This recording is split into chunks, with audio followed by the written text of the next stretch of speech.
శ్రీమాత్రే నమః. కంచిమఠంలో అఖిలాండేశ్వరి అమ్మవారు గురించిన సమాచారం ఈరోజు తెలుసుకుందాము. దాదాపు చాలా సంవత్సరాల క్రిందట పరమాచార్య స్వామివారు తిరుచురాపల్లికి దగ్గరలోని ఒక పల్లెటూరులో మకాం చేస్తున్న సమయం. ఒకరోజు వారు చంద్రమౌళీశ్వర పూజకు ఉపక్రమిస్తూ మఠం మేనేజర్తో ఇంకా కొద్దిసేపట్లో అఖిలాండేశ్వరి అమ్మవారి ఆలయ అర్చకులు ఇక్కడకు వస్తారు, వారికి భోజనాలు పెట్టించి 2 గంటల వరకు నా వద్దకు తీసుకొనిరా అని చెప్పారు. అక్కడే నిలబడి ఉన్న ఒక శిష్యుడితో మఠంలో పనిచేసే స్థపతితో చెప్పి 2 అడుగుల వినాయకుని విగ్రహం తయారు చెయ్యమని చెప్పు అని ఆజ్ఞాపించారు. మహాస్వామి వారి ఆజ్ఞ ప్రకారం మేనేజరు అర్చకులను మఠం సాంప్రదాయ ప్రకారం స్వాగతించి మధ్యాహ్న సమయం కావటం వలన వారికి భోజన సదుపాయాలను ఏర్పాటు చేసి వారు భోజనం చేసిన తర్వాత స్వామివారి వద్దకు తీసుకొని వెళ్ళాడు.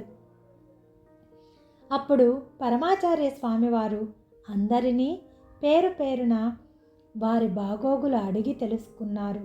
ప్రధాన అర్చకులు పరమాచార్య స్వామివారితో, పెరియవా, రోజు ఉదయం అర్చకులు ఎవరైతే అఖిలాండేశ్వరి అమ్మవారి ఆలయ గర్భగృహం తలుపులు తీసి లోపలకు వెళుతున్నారో ఆ వెళ్ళిన వారు వెంటనే కళ్ళు తిరిగి పడిపోతున్నారు. మళ్ళా 10 నిమిషాలు ఉపచారం చేసిన తర్వాతనే స్వస్థత పొందుతున్నారు. కావున మిగిలిన అర్చకులు ఎవరు లోపలికి వెళ్ళటానికి సాహసించటం లేదు అని తమ బాధను చెప్పుకున్నారు. వెంటనే మహాస్వామి వారు వారితో, రేపు నేను స్వయంగా దేవాలయానికి వస్తాను, నేను వచ్చిన తర్వాతనే మీరు ఆలయం తలుపులు తెరవండి అని చెప్పి వారికి ప్రసాదాన్ని ఇచ్చి పంపించారు. మరుసటి రోజు తెల్లవారుజామున 5:30 గంటలకు పరమాచార్య స్వామివారు అఖిలాండేశ్వరి అమ్మవారి ఆలయానికి వచ్చారు. ఒక అర్చకుడు అమ్మవారి గర్భగృహం తలుపులు తెరిచాడు.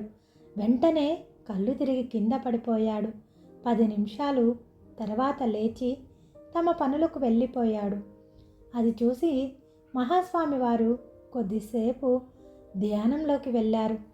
తర్వాత ఆలయ ప్రధాన అర్చకుణ్ణి పిలిచి రేపటి నుండి అతన్ని గర్భగృహం పక్క ద్వారం నుండి లోపలకు వెళ్ళమని సూచించాడు. గర్భగృహంలోకి ఎలా వెళ్ళాలో చెప్పి తలుపులు తీసిన 2 నిమిషాల తర్వాత లోపలకు వెళ్ళండి అని చెప్పారు.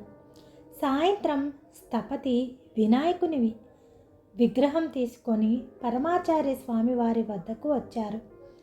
స్వామివారు ఒక మంటప నిర్మాణం చేసి దానిపైన ఈ వినాయకుడి విగ్రహాన్ని ప్రతిష్ఠించవలసిందిగా చెప్పారు. అది ఎలా ఉండాలి అంటే, అమ్మవారి దృష్టి క్రాంతి, వినాయకుడు దృష్టి కాంతి సమాంతరంగా ఒకటికొకటి కలవాలి, అలా నిర్మాణం చేయవలసిందని చెప్పారు. స్వామివారు చెప్పినట్లుగానే ఆలయంలో వినాయకుణ్ణి వారి అమ్మగారైన అఖిలాండేశ్వరి ఎదురుగా ప్రతిష్ఠించారు. మోక్తంగా ప్రతిష్ఠ పూజలు నిర్వహించారు. అప్పటి నుండి అర్చకులకు కళ్ళు తిరిగి పడిపోవటం జరగలేదు. ఇప్పటికీ అష్టమూర్తి క్షేత్రములలో ఒకటైన జలలింగ క్షేత్రమైన జంబుకేశ్వరంలోని అఖిలాండేశ్వరి అమ్మవారి ఆలయానికి ఎదురుగా వినాయకుడు ఉంటాడు.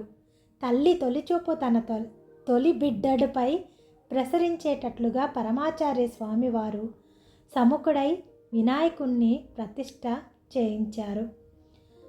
సాక్షాత్తు పరమశివ అవతారులైన ఆదిశంకరాచార్యుల వారు రాబో కాలంలో ప్రజలు అనుష్ఠానము లేక తపోశక్తి లేక దేవతామూర్తుల ఎదురుగుండా నిలబడలేరని గ్రహించి ఎక్కువగా ఉన్న తేజస్సును లెక్కగట్టి దాన్ని శ్రీచక్రంలోకి తీసి అక్కడే శ్రీచక్ర ప్రతిష్ఠ చేశారు.